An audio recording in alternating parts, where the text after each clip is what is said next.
کجا به فکر تو نباشم، کجا به یاد تو نیافتم.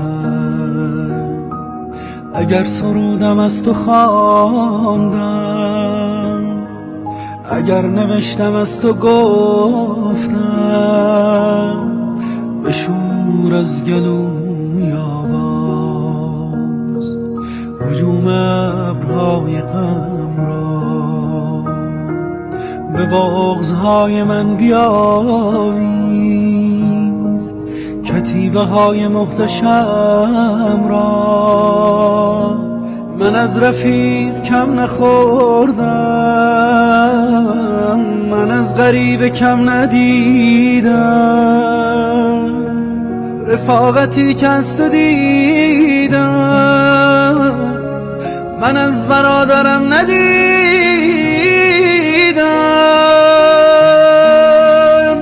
تو پیگیر دلشورهای منی، پریشونی شرمهای منی.